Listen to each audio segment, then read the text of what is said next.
성공으로 가는 위대한 비밀의 규칙은 없다. 성실하고 약속을 잘 지키고 허세를 부리지 않고 친절을 베푸는 것과 같은 작은 비밀이 있을 뿐이다.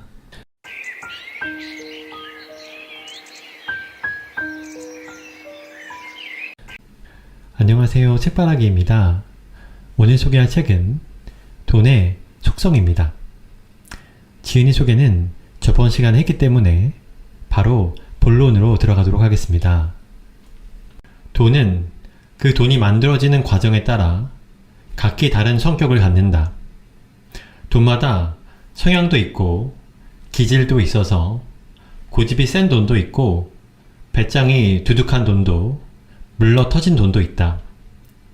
집에 있기를 좋아하는 돈도 있고 집 밖에 나가면 절대 들어오지 않으려는 돈도 있다. 한 부모 안에 태어난 자식이라도 각기 취향과 성향이 다르듯 돈도 마찬가지다. 고된 노동으로 번 돈과 주식 투자를 통해 얻은 수입, 카지노에서 번 돈, 저축에서 생겨난 이자 같은 돈은 똑같은 1000만원의 액면가라도 결코 같은 돈이 아니다. 같은 돈이 아니기에 어떤 돈은 죽어라 붙어 있으면서도 돈값을 못하기도 하고, 어떤 돈은 쉽게 사라지고, 어떤 돈은 다른 돈을 불러들이며, 어떤 돈은 있는 돈까지 데리고 나간다. 태어나는 방식에 따라 돈의 성격과 성향이 생겨나기 때문이다. 그래서 돈을 벌 때는 가능하면 품질이 좋은 돈을 벌어야 한다. 품질이 가장 좋은 돈이란 당연히 정당한 방법으로 차곡차곡 모아지는 돈이다.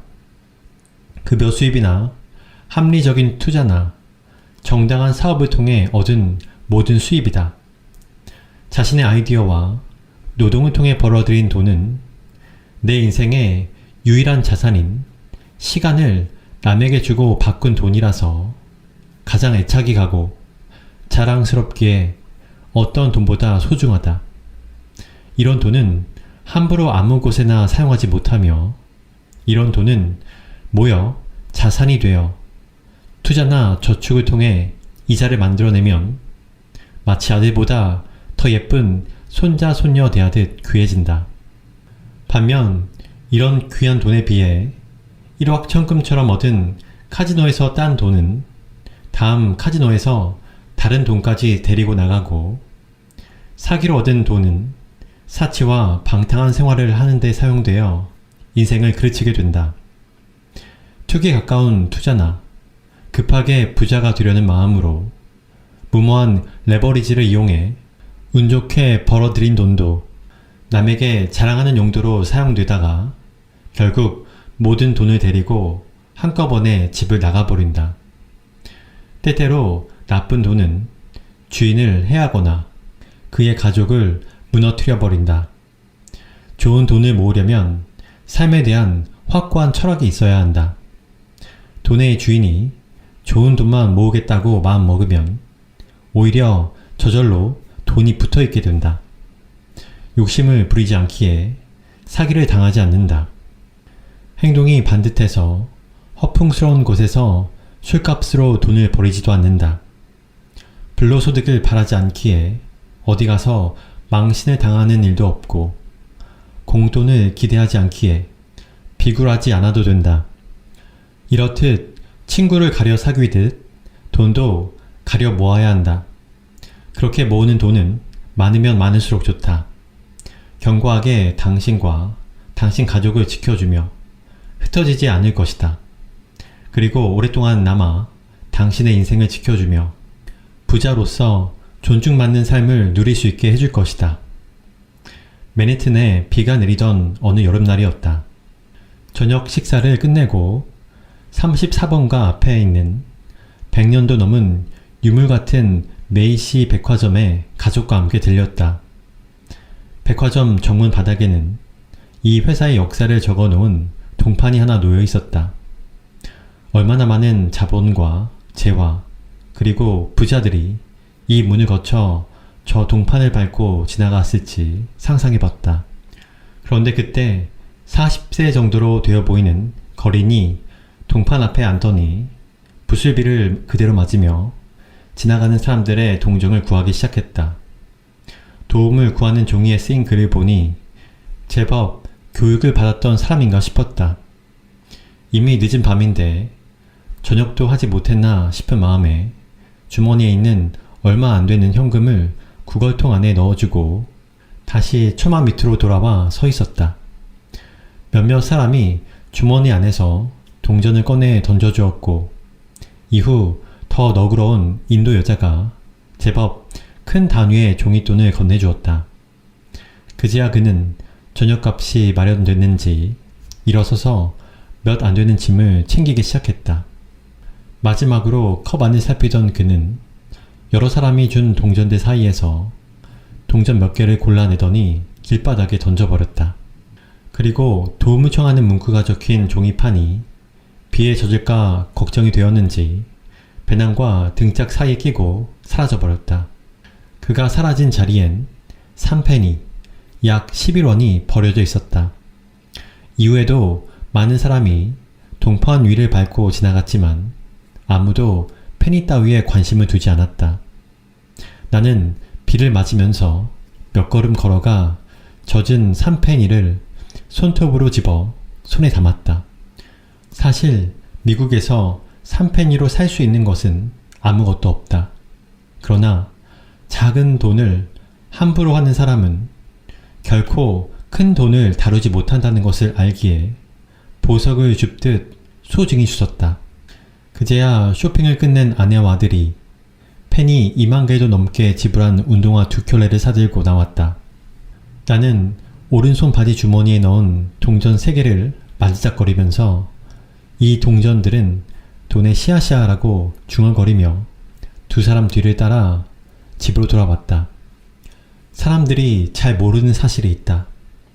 작은 돈이 사람을 부자로 만들고 큰 돈이 사람을 가난하게 만든다는 사실이다. 어쩌면 그 맨해튼의 거지는 10년 전에는 나보다 부자였을지도 모른다. 맨해튼의 금융가에서 큰 돈을 다루는 일을 하다 실수를 저질러 파산했을지도 모른다. 작은 돈을 함부로 하고 큰 돈만 쫓다 그렇게 된 것일지도 모른다. 그 사이 가난한 이민자로 수없이 실패를 했던 동양인은 맨해튼 5번가에 베란다가 있는 집을 하나 더 사서 주말에 가끔 놀러오는 부자가 되었다. 작은 돈을 소중히 대했더니 큰 돈을 다 데리고 온 것이다. 부의 속성. 열심히 산다고 돈을 많이 버는 것이 아니다. 돈을 많이 번다고 부자가 되지도 못한다. 부자가 된다고 행복해지는 것도 아니다. 부는 삶의 목적이 아니라 도구다. 열심히 산다고 모두 부자가 되었다면 이 세상은 이미 공평하게 모두가 부자가 되었을 것이다. 우리 부모님은 정말 열심히 사신 분들이지만 부자로 은퇴하지 못했다. 열심히 살면 먹고 사는 문제는 해결될 수 있지만 정말 부자가 되기 위해서는 열심히 사는 것만으론 부족하다. 그 이유는 방향성이 옳지 않기 때문이다. 열심히 사는 사람들은 부지런함이 모든 것을 해결해 주는 줄 알고 있다. 일의 양은 늘려 부자가 되려 하지만 일과 저축을 통해 부자가 되는 데에는 한계가 있다. 자산이 스스로 일하게 만드는 법을 배우지 못하고 투자나 시장의 돈이 움직이는 것에 신경을 쓰지 못한다. 너무 일이 많고 바쁘기 때문이다. 돈을 모으는 방법도 모아놓은 돈을 불리는 방법도 배우지 못하고 다른 자산이 올라가는 동안 집 한 채 겨우 마련하고 인생이 끝나버린다. 열심히 일한 죄밖에 없다. 돈을 많이 번다고 부자가 되는 것도 아니다. 부자가 되기 위해서는 버는 돈보다 쓰는 돈을 잘 관리해야 한다. 씀씀이가 크고 사치가 늘면 더 많은 돈을 벌어야 하지만 급여와 달리 많이 버는 돈은 일정한 수입이 아닌 경우가 많다. 수입이 줄어도 씀씀이는 줄이지 못하니 수입은 모두 지출이 된다. 자산은 줄어들기 마련이다.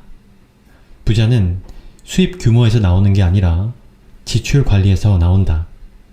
작은 돈을 함부로 하지 말고 정기적인 지출을 모두 줄여야 한다.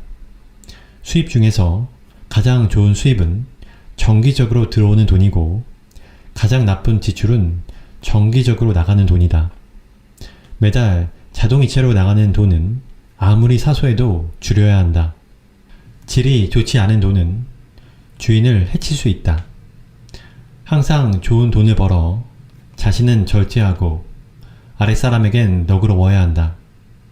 환경미화원, 기사, 식당 직원이나 편의점 알바에게도 항상 감사하는 마음을 가져야 한다. 자신이 큰 부자일수록 세월과 사회에 더더욱 감사하는 마음을 가져야 한다. 작은 부자는 본인의 노력으로 가능하지만 큰 부자는 사회 구조와 행운이 만들어주기 때문이다. 도구가 목적이 되지 않게 하려면 돈을 사랑하고 돈을 다룰 줄 알아야 한다. 돈을 진정 사랑하면 함부로 대하지 않고 지나친 사랑으로 올마매지도 않으며 항상 좋은 곳에 보내준다. 존중을 받지 못한 돈은 영영 떠나가고 사랑을 받은 돈은 다시 주인 품으로 돌아온다. 그러니 나가는 돈은 친구처럼 환송해주고 돌아오는 돈은 자식처럼 반겨줘라.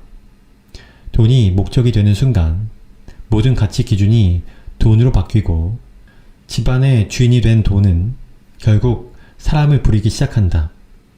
결국 사람이 돈을 대신해서 일을 하게 되며 돈의 노예가 된다. 돈을 다루는 4가지 능력. 경제활동을 하는 모든 사람은 돈에 있어 4가지 능력에 따라 자산이 늘어난다. 이 중에 하나만 갖고 있는 사람도 있고 넷을 모두 갖고 있는 사람도 있다. 이 능력은 돈을 버는 능력, 모으는 능력, 유지하는 능력, 쓰는 능력으로 나뉜다. 돈을 버는 능력을 가진 사람을 부자라 부르지만 부자가 부를 유지하려면 이 4가지 능력을 모두 갖추고 있어야 한다. 이 능력 중에 하나라도 있으면 부자가 될 수 있다. 그러나 부를 계속 유지할 수는 없다. 그리고 이 능력은 각기 다른 능력이다. 그러니 각기 다른 방식으로 배워야 한다. 돈을 버는 능력을 가진 사람들은 우리 눈에 쉽게 보인다. 이 능력은 밖으로 드러나 보이기 때문이다. 이 능력을 가진 사람들은 대부분 진취적이고 사업에 능통하며 세일즈를 잘하는 유능한 사람이다. 낙천적이고 포기하지 않아 사업가들 중에 이런 사람이 많다. 하지만 이런 사람들은 상대적으로 다른 능력이 부족해 오히려 빚을 지거나 사기를 당하거나 부하 직원들이 횡령을 해도 모를 정도로 벌어놓은 재산을 관리하는 데 미숙한 면이 많다. 이런 사람들이 가장 잘하는 말은 밖에 나가서 버는 것만 하면 좋겠다다. 회계적인 문제나 투자 세부 문제, 재무제표를 읽고 이해하는 것을 아주 힘들어하며 방관하기 일수다. 이런 사람들은 재산을 모은 후 뭉칫돈으로 날린다. 세금 보고를 허술히하거나 복잡한 투자 지출 문제에 봉착하면 믿고 맡긴다는 듯한 호의적인 태도를 취하지만 사실은 귀찮고 이해를 못하기 때문이다.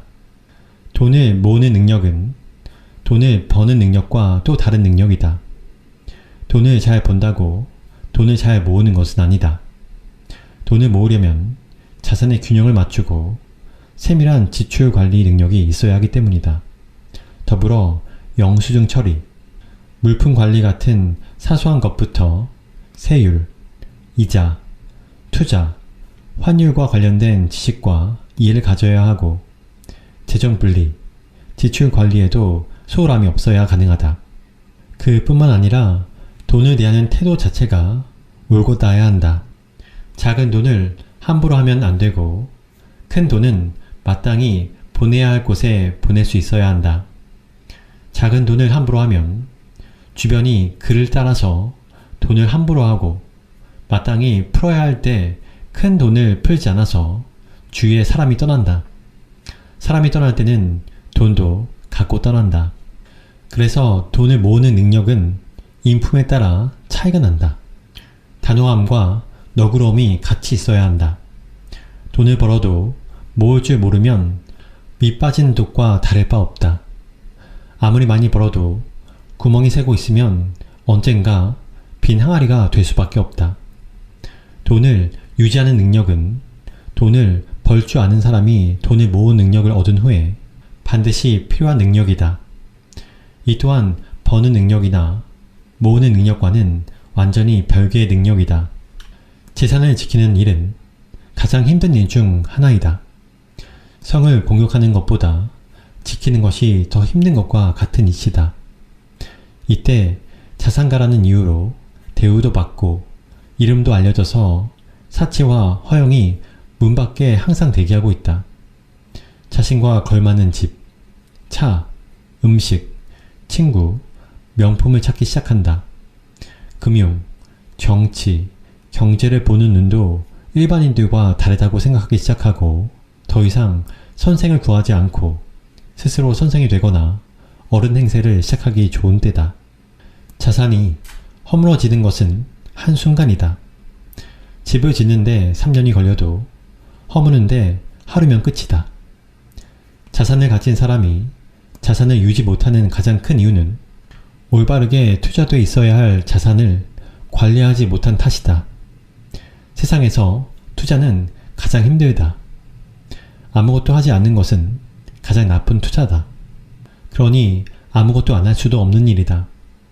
투자는 열심히 하는 것으로 대신할 수 없는 분야다. 통찰과 거시적인 안목이 함께 해야 하고 들어감과 나옴의 기준이 있어야 한다. 순식간에 성벽이 무너져 내릴 수 있기 때문이다. 마지막으로 돈을 쓰는 능력은 고도의 정치 기술과도 같다. 검소화돼 인색하면 안 된다. 지출해야 할 것은 반드시 기일을 지켜 지출하고 늦거나 미루면 안 된다. 설령 그것이 부모님의 용돈이라 해도 정해진 날짜에 직원 급여 나가듯이 정확하게 나가야 한다. 그날 벌어 하루를 사는 사람들에게 일을 시키면 그날 바로 지불해줘야 한다. 그것이 청소든 술이든 배달이든 심부름이든 그렇다. 그런 돈은 그날 바로 줘야 한다. 시간을 팔아 돈을 버는 사람들의 시간을 빼앗았으면 갚아줘야 한다. 미용실 약속을 하고 잊었거나 늦어서 일을 못하게 만들었으면 머리 손질을 안 했어도 비용을 지불해줘야 한다. 미용사에겐 그 시간이 다시 돌아오지 않는 자산이기 때문이다. 반대로 쓸데없이 위세나 허영심 때문에 밥값을 내고 다니지 마라. 돈 많으면 밥값은 당연히 내야 한다고 믿는 사람들과 어울릴 필요 없다. 그런 사람들에게 듣는 욕은 보약이다. 폼이나 명예는 그런 데서 나오는 것이 아니다. 남의 돈을 존중하지 않는 사람에겐 밥값을 몇 번 더 내줘도 되지만 당연시 여기는 사람들까지 챙기면 내 돈이 나를 욕한다. 돈을 잘 쓰는 능력을 배우려면 욕도 먹을 줄 알아야 한다. 내 돈에게 욕먹는 것보단 낫다. 내 돈이 나를 욕하면 떠날 수 있기 때문이다. 즉, 이 네 가지 능력이 각기 다른 능력임을 이해하고 각각 배우려고 노력해야 한다. 이 중에 하나라도 소홀히 하면 오래 부자로 잘 살 수 없다. 잠깐 부자가 된 맛은 느낄 수 있을지 모르겠지만 정말 그렇게 되면 오히려 그 비참함이 더 커진다. 한번 가져봤던 것을 빼앗기는 슬픔은 한 번도 가져보지 못한 슬픔보다 더 크기 때문이다. 많이 벌어서 잘 모으고 잘 지키고 잘 쓰는 행복한 부자가 되기를 바란다. 나의 투자 원칙과 기준 1. 빨리 돈을 버는 모든 일을 멀리한다. 2. 생명에 해를 입히는 모든 일에 투자하지 않는다. 3. 투자를 하지 않는 일은 하지 않는다. 시간으로 돈을 벌고 돈을 벌어 시간을 산다. 5. 쫓아가지 않는다. 6. 위험에 투자하고 가치를 따라가고 탐욕에서 나온다. 7. 주식은 5년, 부동산은 10년. 8. 1등 아니면 2등. 하지만 3등은 버린다.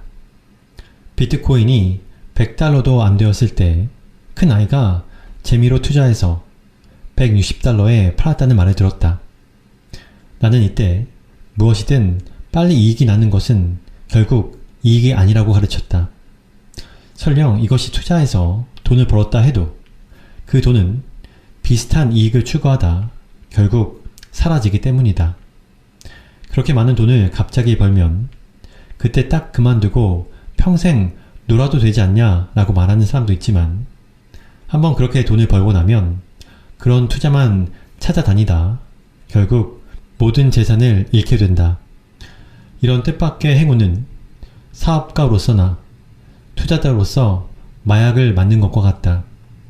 이런 마약 주사를 맞으면 절대로 3%, 5% 이익에 관심을 갖지 못한다.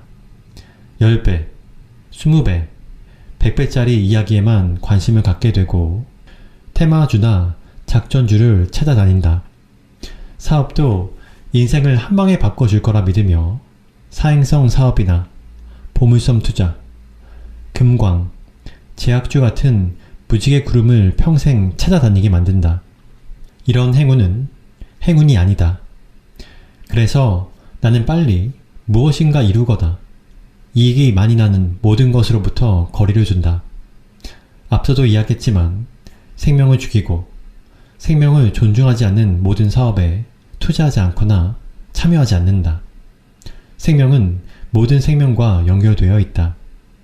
생명을 함부로 하고 자연을 존중하지 않으면 자연도 다른 생명도 나를 존중하지 않을 것이고 행운은 떠나고 건강과 사람도 떠난다. 내가 돈을 버는 이유는 시간을 사기 위해서다. 나는 내 자산으로 나의 인생을 나에게 선물한 사람이다. 내가 무엇을 하든 하지 않든 모두 내 자유다.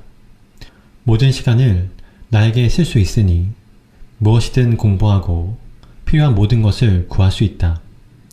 주변의 정보를 확인하고 의견을 구할 수 있는 최고의 전문가를 고용할 수도 있는 힘이 생긴다. 자본이 생길수록 투자 대상의 정보와 양의 질이 달라진다. 더 좋은 자산 투자 구조들이 생겨난다. 돈을 벌어 시간을 샀더니 시간이 나를 공부시키고 전문가를 만나 더 좋은 정보를 얻을 수 있게 해준다. 이런 선순환은 계속 돌아갈 수 있다. 나는 부동산을 사든 주식을 사든 절대로 따라가지 않는다. 매물에 어떤 호재가 있다 해도 내가 계산한 내 가격대로 제시하고 기다린다. 내가 정한 가격이 내 자본의 크기와 임대 이익률에 기준할 뿐 상대가 부르는 가격은 전혀 중요하지 않다. 내가 제시하는 가격에 모욕을 느낄 셀러도 있지만 내가 그 가격에 사면 그 모욕을 내가 당하게 된다. 아님 말고 정신이다. 주식도 내가 원하는 가격에 다다르면 지정가로 산다. 굳이 쫓아가서 매달리지 않는다. 배당률을 확인하고 적정 가격을 산정하고 한 달이고 두 달이고 1년이고 기다린다. 매번 시장에서 이익을 남길 필요는 없다. 다른 사람의 이익을 나의 손실로 생각하지 않는다. 다음 매물에서 이익을 남겨도 되기 때문이다. 흥정이 오지 않으면 흥정을 하지 않는다. 매정한 애인이다. 아니 말고다. 신은 왜 공평하지 않을까? 아무리 노력해도 희망이 보이지 않고 지속되는 실패와 좌절이 다가오면 사람들은 신을 원망한다. 나도 여러 번 실패를 맛보고 좌절이 이어지던 시절 신이 이렇게 잔인할 수가 있는지 원망스러웠다. 이렇게 열심히 노력하고 나쁜 짓 하지 않고 도전했는데 왜 번번이 실패하는지 이해가 되지 않았다. 나 같은 사람이 성공하면 참 많은 사람을 도우며 살 텐데 왜 나에게 행운을 주시지 않는지 의심스러웠고 억울했다. 그러나 시간이 지나고 나서 보니 신은 항상 공평했다. 내가 성공한 다음이라서가 아니다. 성공하기 전이나 성공 후 어느 때든 신은 무슨 일이든 관여하지 않음으로써 공평함을 이루신다. 돌이켜보면 내가 7번을 실패하든 14번을 실패하든 관여하지 않으셨을 것이다. 반면에 내가 터무니없이 많은 돈을 벌거나 과분한 칭송을 받아도 관여하지 않으신다. 신은 세상이 스스로 돌아가도록 관여하지 않음으로써 자신의 공평함을 나타내신다. 신이 공평하다고 믿는 사람들이 넘쳐날수록 실망이 번져서 결국 불공평이 확장되는 것이다. 그러니 아무리 힘들어도 신을 원망하지 말고 신에게 의지하지 말고 스스로 일어서라. 신의 도움을 얻지 않고 스스로 일어서겠다고 마음먹어야 정말 길이 보일 수 있다. 좌절하거나 실패해도 신을 원망하거나 자책하지 마라. 신의 잘못도 아니고 당신 잘못도 아니다. 다시 도전하면 된다. 신이 세상에 관여하지 않는 것은 무심이 아니라 무의다. 신이 우리를 사랑하지 않아서가 아니라 진정 사랑하여 그러는 것이다. 우리가 스스로 행동하고 자연이 스스로 움직이도록 놓아줌으로 실현하시는 것이다. 신이 세상에 관여하는 순간 세상 모든 것은 정지될 것이다. 정지란 죽음이다. 이것이 신이 세상을 이끄는 방식이다. 신이 관여하지 않음을 통해 당신을 축복하고 지지하고 있음을 알렸으니 마음껏 세상의 부와 축복을 다 가져가길 바란다.